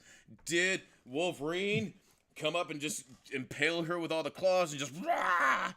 Or did Rogue just flash her cheeks and just That's right. God. There's going to be Wolverine versus Rogue's ass. Okay. Anyways, so this is a good fight. Right. So I can see this boiling down to, because obviously she's going to have to touch him and she's going to gain his healing factor. Yeah, but getting close to Wolverine's dicey. Right, it is. Literally. And I don't think she's strong enough to do any harm to him with the adamantium. So she's going to have to get close, and like you said, it's going to get dicey. I'm pretty sure he could slice through her, and it's just a matter. And it's just a matter of whether or not she can touch him and absorb his power. So I'll give it to you. I can see her going in and him slicing her, but maybe she's able to touch him and maybe get some of his power. But Wolverine is just like he just won't. He won't put up with that shit. He'll fight through it, even though he might be like critically getting drained of his power. That's Wolverine. He'll just scream his way through it. I just don't see any way around his anime. Even if she had his healing factor, I just don't see a way that she can best him with adamantium. I mean, it's only limited anyways with her abilities, but I don't know. What do you think? Okay, well, 90s Wolverine X-Men cartoon. Not as durable as regular Wolverine that we know of now. If you remember, like, he got like a small wound on his chest and they had to like wrap him in bandages. Yeah. And then he was like trying karate while like, and then Jean's like, Wolverine, even with your healing factor, you need to take it easy. And he's like, no, I don't, or something like that. And he's like, oh. And then she grabs him and then he's like, Jean. What a bitch. So, all right. He's tough, but he's not as tough as like what common, like right. Where he's not the like I'm gonna get nuked and I'm a skeleton, but I'm coming back. Right. This Wolverine needs to chill. So the question is, can she rattle his fucking skull hard enough to KO him? Right. I think she could. Now the issue is he's a better fighter. And he can slice her up real easy. She's going to go touch somebody else. She's going to go touch Magneto and gain Magneto powers and then confront Wolverine with Magneto powers. Not doing that. Okay. All right, so I think she wins because they know each other. Right. She recognizes he's a better fighter. She can fly. Yeah. So here's what she does. They're like disagreement happens. They start fighting a little bit. He maybe slashes her, and she's like, "Ow!" And then she punches him. She's like, "Get out of my way, sugar!" Yeah. And then it's like fight, And then Now, if I'm Rogue, I ain't going near you. Right. Fly away, grab some really big, heavy shit, and just fucking chuck it at you from a distance. Right. Like, Yeah. and then once I've got you, because it's not super like crazy healing factor Wolverine, so maybe I've hit you with a cement truck. I don't know. And you're like, I can see and him then just shaking his way through any objects being thrown at him. Like, he can just cut through it as their things are being flying out. Cement truck though. I mean, he's not gonna slice a cement truck in half. Yeah, he can. Anyway, hit him with enough shit. Okay. Until yeah, it's just so you got that opening, and then fly in, uppercut him as hard as you can, straight in the jaw, knock his ass out. Okay. It's over. Yeah, she can't kill him. I mean, I guess if she really wanted to, pick him up and throw him in a river, and once oxygen's deprived and all that. But yeah, I think that's her. That's how I think Rogue wins this. But go ahead. Why does Wolverine? I think that yes, I'll grant her flight, but it's all about that initial contact. It's can Wolverine rapidly take her out before she can even get off the ground to begin with. I don't see her surviving that first contact unless she somehow gets a hold of his healing factor. But even then, like you said, it's a slower regenerative thing. I feel like because she gains a little bit of his power that weakens him at the same time. So, I don't know. I just see him just shink, and she'll be like, okay, sugar. She's coming to do something, and you just raw. At the end, she's just spaghetti noodles on the floor. I think you could do that. I just think that she knows him well enough not to fight him up close. Yeah. And also, it's been stated in that show that she is the most powerful of them. That sounds like woke speak there, Frosty, rabble. Okay. I know. But teasing. No, it was said, like, I think it was Apocalypse who said it. Yeah. I mean, I guess once Jean's powers fully came to realization, she would probably be the more powerful. But right. So was it still in that X-Men that she got her power from Captain Marvel? Yeah. Okay. Because they touched on that on an episode, didn't they? They did an entire episode about it. Yeah, I vaguely remember that one. She was with Mystique. Yeah. Blob and probably Pyro. Yeah. And I don't remember who the third person was. Maybe it was that one Avalanche. But anyway, they were a group, and then Ms. Marvel showed up to take them down, and they were on that jet, and then she was trying to land the jet, and then Rogue was up there, and she grabbed her, and then her mom Mystique was like, "Hold on." Yeah. Oh God, it's all coming back to me. That's such a good show. God, no, I can't wait for the next one. Yeah. And I bet you they're going to do what they did with Young Justice, because the people that are interested in that show are now our age, so they'll probably make it more grown up. Yeah, hopefully. God, it's so good. It's so good, but I mean, I think you could make it better by modernizing some of the stuff. And it was amazing for its time. But if you go back and watch it, you can see there's some dated things.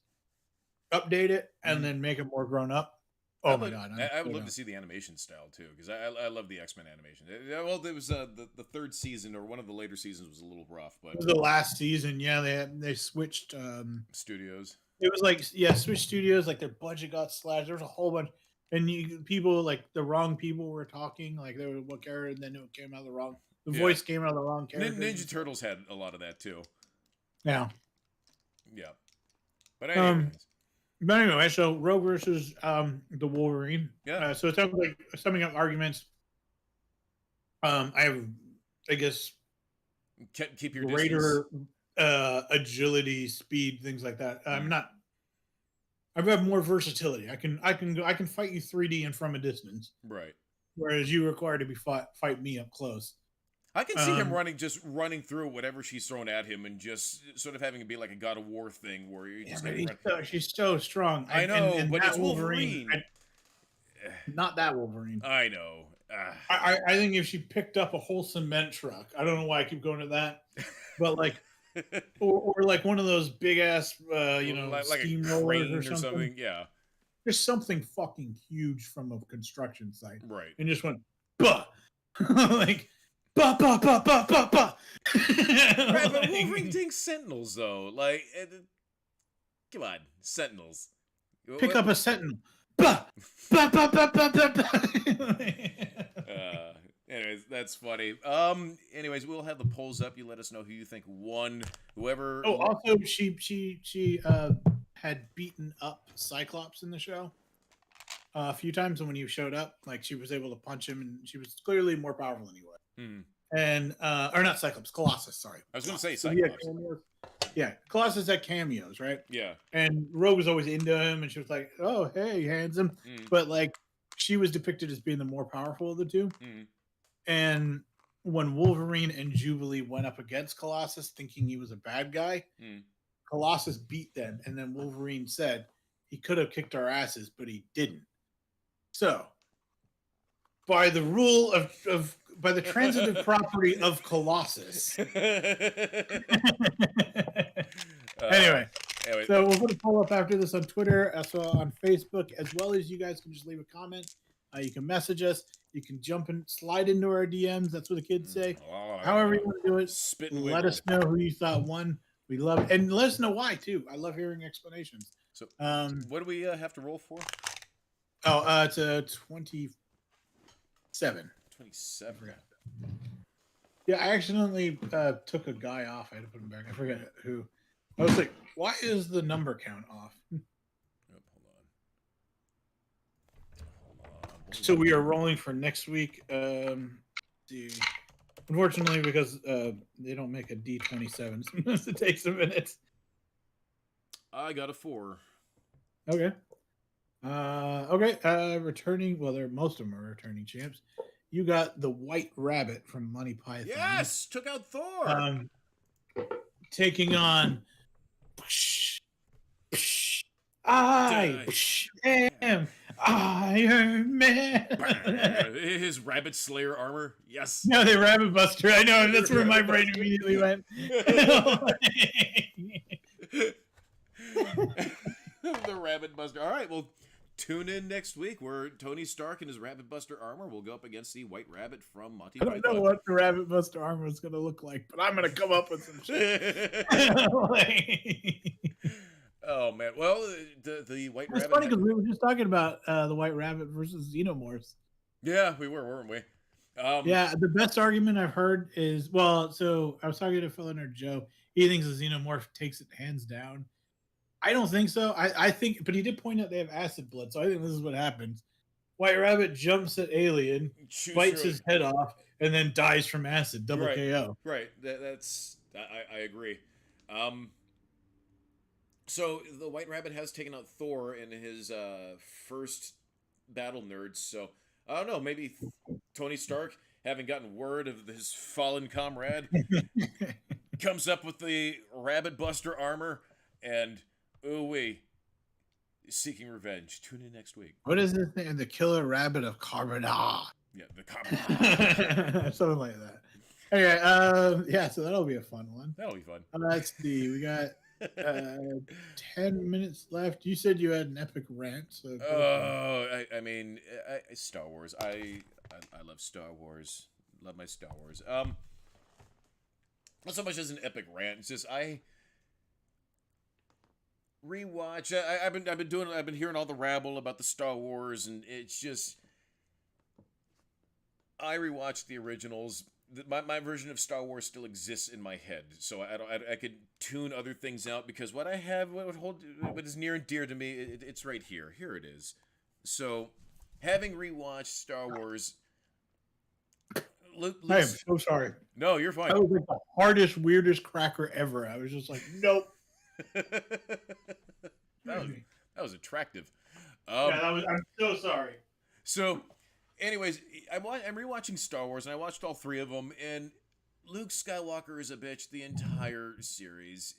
He truly is, but what makes him great is that it's his friends that sort of carry him through to the end, and when nobody is there to save his ass, his father saves his ass, and that's like the redemption. Yeah. And, we up until, and then, after that we had like the legacy stuff, where we got to find out what happened after that, and then Disney came along and they removed all of that, and I don't like how they handled Luke. We've talked about this before. It's just I rewatched The Force Awakens, and you could tell early on that they had no idea where the focus was going to be. And Phantom Menace kind of did the same thing too. It's like, do we focus on Qui-Gon? Do we focus on Obi-Wan? Do we focus on Anakin? Like, who do we focus on? So, Force Awakens was Rey, though. It's sort of, I guess, but you look at Rey, and we've talked about this fight scene 1,000 times where she's fighting Kylo Ren at the end, and how Kylo Ren's kind of a bitch, and he takes on Finn, and he takes on Rey with the lightsaber. Yeah. Luke was an idiot with the he didn't have that control. Like, he earned that. No, yeah, I agree. She was too powerful. Yeah, he earned that power throughout the series of all these movies of getting his ass kicked. And just right out the box, she's just flawless. She's perfect in every way. And she's doing all these things with rocks and everything. And you rewind to Luke, and he's just struggling to lift up a rock, and how impressive it was when he started floating up R2. Like, you felt those moments, and the sequels just didn't have that. Nothing felt earned. This is just a rant about you not liking the sequels. Right. So it didn't feel earned. And it bothers me, because I love Star Wars so much. And but I mean, look, as I've said before, I think that, I don't like those movies for the most. I kind of like, well, I don't know. As time has progressed, the third one I thought was shit. Yeah. Okay. But I've learned to appreciate things about the first one. I actually appreciated more at the time. I think people kind of forgot that, because I think, like I said, I think it was a return to Star Wars in a lot of ways. And I don't think that first one was that bad. It's not bad. It's not that bad. It's just, no, because you're right about Rey, but like, again, it's the Star Wars pizza. It still is good time Star Wars. When I watched that, like, and then when I first watched it, fucking the Millennium Falcon coming up, like, I felt swells in my chest. So I cannot say that is a bad movie. That movie, it made me feel right, and maybe I didn't get that feeling later, and maybe when I watched it again, I noticed stuff that I didn't like about it. But in that moment, in that theater, I was, fuck yes, Star Wars, Star Wars, Star Wars. I mean, fucking when Chewie shows, oh my God, it's fucking Chewie. Right. You know what I mean? And that's what's fun about being a nerd. And I think people forget this. Right. So first one, I got to give a pass to him. No, the first one is fine. It established something. Right. That the second one, movie I didn't like all. I did look. Okay. The second one I thought had problems. Yes. But there was, again, I think the second one we had more problems than good, but the stuff that it did good, I admired. And then the third one I just don't like. Yeah. But the so that, but my opinion on those movies, so I kind of ignore those movies now with Star Wars. Yeah. And I went and I've gone, oh, Mandalorian was good. Yeah. Ahsoka was good. Oh, I really liked what was it, the serious one? Andor. That one was good. Yeah, Andor was good. And so like now I'm getting Star Wars that I enjoy again. So I'm okay. So I rewatched the holiday special. It was. See, why rewatch a shitty thing? You could rewatch Ahsoka. Because it's glorious. It was brought to you in part by General Motors. He does this every year. He made us watch this for Behold Nerds. It is a yearly tradition. I have to watch the holiday special. It is just such a fascinating sliver of time. It was the first time we got to see Kashyyyk. We got to see the Wookiee household. We got to see what Grandpa. I like the little Boba Fett animated thing. I have no idea what that was. I don't know what that was, but it's full of these weird little segments, and B. Arthur is still my favorite out of all of that entire movie. But anyways, yeah, it's an endearing thing because of how bad it is. It's a thing that exists that's so bad that Harrison Ford refuses to acknowledge it directly. It's such a charming thing. So I can watch that and enjoy it, and I try to expose one new human to it every year, and I did this year. I feel that way with Miami Connection. Okay. Also another Bold Nerds. Right. It is such a good movie. I mean, and just it's a bad movie, just the best way. Right. And the Star Wars Holiday Special is kind of that for me, but in like a worse way, because it's not nearly as good as Miami Connection. Miami Connection is a far more competent movie than The Star Wars Holiday Special. The Star Wars Holiday Special is just like a bad. What is it? Friends for eternity, loyalty and honesty. We stick together through thick and thin. But anyways, What is it? Taekwondo. Like, yeah, I haven't seen you wear that shirt in a while. It's starting to fade. Oh. Anyway. Star Wars rant. I Disneyland yesterday. I got one. Right. Spider sense. How does it work? Oh, the tingles. So yeah, that's what I kept calling him, the Peter Tingles. So you know what how I've always. I love the Peter Tingles. That's my favorite way of calling them now. So, you know how I've always thought of it in my head is, and people do this all the time. You ever get like tickled or scratched or something, and somebody goes to touch you, and they don't touch you, but you still feel it? Okay, yeah. And you gotta sense that, oh, it's coming near me, and you get that weird tickly sensation. That's kind of how I've always interpreted the spider sense. It's that, ooh, like the thing is coming towards me. I don't feel it, but I can feel it. Mm-hmm. Like I get that a lot. I'm just super sensitive that way, so I always likened it to that. That kind of makes sense because I call it the Peter tingle. So okay, but so this is up. Someone posted this on Twitter, like, how does spider sense work? And they did it in the usual Twitter way, where it's like, most people don't understand me. And then like I'm reading this and I'm like, I don't think you understand. So spider sense is it's actually multiple things kind of jammed in together. It's a total 360 awareness. It's why you can like swing through New York and he's not really looking. He's just right. So he's basically is aware around him. Right. And then they're going to touch on this a lot more in the upcoming Madam Web movie. But actually they talked about it in Spider-Verse sort of too. All the Spider-Men, they're able to like tap into that web of reality. I forget what it's called, but there's like a webbing of like reality. It's kind of like, and it's done from a lot of lores. Like in Norse mythology, you have the threads of fate and all that. And, right. In D&D, you have the weave. I got a D&D story for you, by the way. Oh boy. Yeah, it's really funny. Like anyway, so the Spider-Men can tap into that, and that's why it's also precognition. Okay. So he can sense what happens beforehand because he's tapping into that web, and then also it's that 360-degree awareness. Okay. So, but that's my opinion anyway. If you guys think I'm wrong, let me know. But I think how it comes across in Peter's sense is, ooh, I'm getting the tingle over here. I understand what you're saying. You're talking about like the actual sensation, like what it's like for him. It's like, oh yeah, 90s cartoon, flashing colors. Right. Anyways. Before we go, I gotta tell you because it's so funny. So I've been replaying Baldur's Gate 3 because it's such a game and I never really finished it. And so one of the things I forgot, because I forgot how to play the game because I hadn't played it in a while. So and it's an RPG. I'm like, where is my character? What's going on? So I just started a new game and I figured I'd play that character until I caught up to my other character, relearn the game. And then, but I forgot, there's a genital selector. That's just so funny. Oh. Like literally you can have a dude bod and then like, it's like, which vagina do I want? Oh. And like, you can see it. You can take their clothes off, which I found hilarious. Cool. So, but anyway, or you can be like, oh, I want a penis. Like, it doesn't matter. They can let you choose whatever you want. So, but anyway, I'm in camp, right? And you can go around and talk to characters. And I'm talking to the vampire, and he's like, yeah, dude, I need blood and all this. And I'm like, yeah, okay, well, you can bite me. I don't give a shit.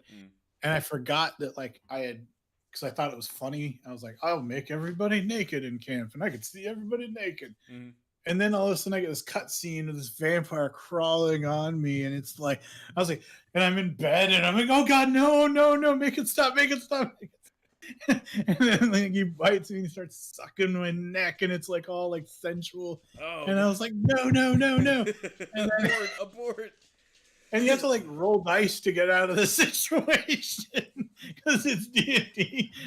It's like make a strength check, and I fail my strength check, so I can't get him off him. So what happened? Eventually, he got off me, and then like the next day, you get a negative status effect. But they definitely made it sexual. He is not touching me again. Like, and then also, like, same night, because if you get stuff if you help them like fulfill their quests and stuff. Hmm. So I was like trying to talk to the wizard about magic. It was innocent. I was literally talking to him about magic. Hmm. And then he starts teaching me about magic, but it starts getting really uncomfortable. He's like, and then we cast the weave, and he's moving my hands with me, Ooh. and then the narrator, the moment was almost intimate.